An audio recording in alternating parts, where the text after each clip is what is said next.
In the bustling city of Riverdale, life moved fast, and dreams often seemed out of reach. Among its inhabitants was Laura, a young woman in her late 20s with a quiet demeanor and a passion for photography. Laura had always been a bit of a loner, preferring the company of her camera to that of people.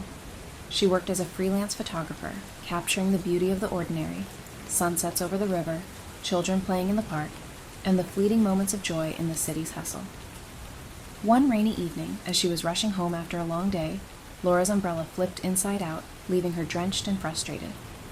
As she struggled to fix it, a man appeared out of nowhere, offering her shelter under his umbrella. His name was Michael, and he had an easy smile that immediately put Laura at ease. They exchanged polite conversation as they walked, and Laura found herself laughing at his light-hearted jokes. When they reached her apartment building, Michael handed her his business card.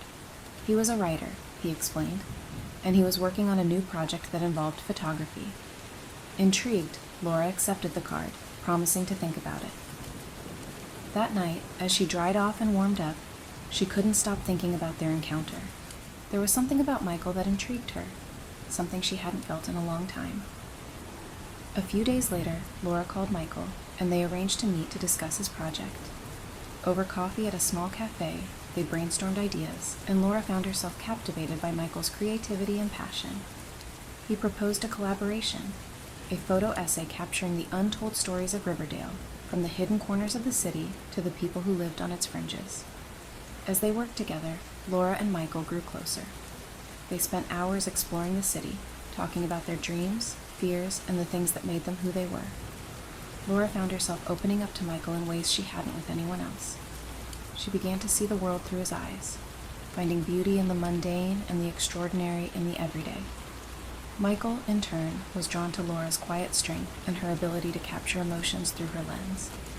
He admired her independence, her resilience, and the way she seemed to find joy in the simple things. It wasn't long before their professional relationship blossomed into something more. They started spending more time together outside of work, dinners, late-night walks, and cozy evenings watching movies.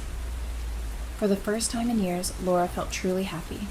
She had found someone who understood her, who saw the world in a similar light, and who made her feel special. Their relationship was easy, natural, and filled with laughter. Laura believed she had finally found the love she had always longed for. As the months passed, however, Laura began to notice subtle changes in Michael. He became distant, his once joyful demeanor replaced by a brooding silence. He started canceling plans, giving vague excuses about work and needing space. Laura's heart ached with worry, but she didn't want to push him, fearing she might drive him away. One evening, while they were working late at Michael's apartment, Laura noticed a message pop up on his phone from someone named Rachel. The message was flirtatious, and Laura's stomach dropped. She didn't say anything, but the seed of doubt had been planted. Over the next few weeks, Michael's behavior became more erratic. He was often distracted, lost in thought, and Laura could sense that something was terribly wrong. One night, when she couldn't bear the uncertainty any longer, she confronted him. "Michael, what's going on? You've been distant, and I can't shake the feeling that something is happening. Please, just be honest with me." Michael looked at her, his eyes filled with guilt. He hesitated before speaking. "Laura, I need to tell you something. I've been seeing someone else." Laura felt the ground slip away beneath her. "What do you mean? Who is she?" "Her name is Rachel," Michael admitted. "We met a few months ago at a literary event. It started off innocent, just conversations about writing, but then it became something more. I didn't mean for it to happen, Laura, but it did. And now, I don't know what to do." Laura's heart shattered into a million pieces. The man she had come to love, the man she thought she knew, had betrayed her. She stood up, her hands trembling, tears welling up in her eyes. "I trusted you, Michael. I let you into my life, into my heart. And this is what you do?" Michael reached out to her, but she pulled away. "Please, Laura, I never meant to hurt you. I was confused, lost, but I know now that it was a mistake. You're the one I love, not her." But it was too late. The damage was done, and Laura couldn't bear to look at him. She grabbed her things and left, not knowing where she was going, only needing to get away. The rain poured down as she walked through the city, her tears mixing with the raindrops. The city that had once been her refuge now felt like a prison, the memories of their time together haunting her at every turn.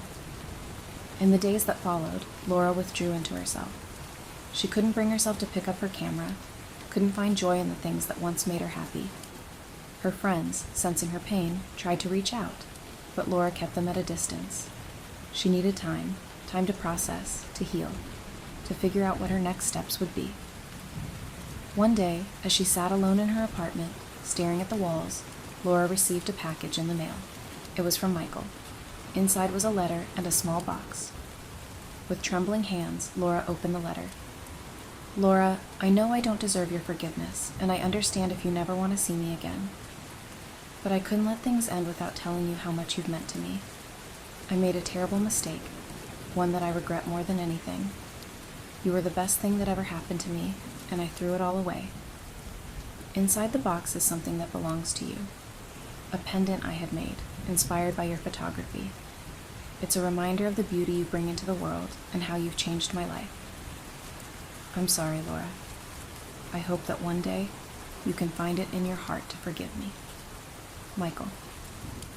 Laura opened the box to find a delicate silver pendant, shaped like a camera, with a tiny gemstone in the lens. Tears filled her eyes as she held it in her hand, the weight of it pressing down on her heart. She didn't know if she could ever forgive Michael, but she realized that holding on to the pain would only keep her from moving forward. With a deep breath, Laura put the pendant around her neck. It was time to take the first step toward healing. As the weeks turned into months, Laura slowly began to rebuild her life. She returned to her photography, using it as a means to process her emotions. Her work took on a new depth, a raw honesty that resonated with those who saw it. She started a new project, capturing the stories of people who had been through heartbreak and loss, finding solace in their shared experiences. One day, while photographing an elderly couple in the park, Laura felt a sense of peace she hadn't known in a long time. The couple's love, forged over decades, was a testament to the resilience of the human spirit. Watching them, Laura realized that while love could be fragile, it could also be incredibly strong, capable of weathering any storm. Laura decided to share her own story through her work, using her photography to tell the tale of her journey, of love, betrayal, pain, and ultimately, healing. Her project gained attention, and soon she was invited to exhibit her work at a local gallery. The response was overwhelming, and Laura found herself surrounded by people who had been touched by her story. At the opening of her exhibit, Laura spotted a familiar face in the crowd. Michael stood at the back of the room, watching her from a distance. Their eyes met, and for a moment, time seemed to stand still. He didn't approach her, but he gave her a small, sad smile, as if to say, "I'm sorry." Laura nodded in acknowledgement, then turned back to the people who had come to see her work. She knew she had finally found closure. The past was behind her, and she was ready to embrace the future. Laura's journey had been filled with pain and heartache, but it had also led her to discover her inner strength and resilience. She had learned that love wasn't always easy, that it could be messy and complicated, but it was also worth fighting for. In time, Laura met someone new, a man who appreciated her for who she was, who understood her journey and wanted to be a part of her future. They took things slowly, building their relationship on trust and mutual respect. And while Laura would never forget the pain she had endured, she knew it had made her stronger, more compassionate, and more open to the possibilities that life had to offer. As she stood in the gallery, surrounded by her work and the people who had supported her, Laura realized that she had found her purpose. She would continue to capture the beauty,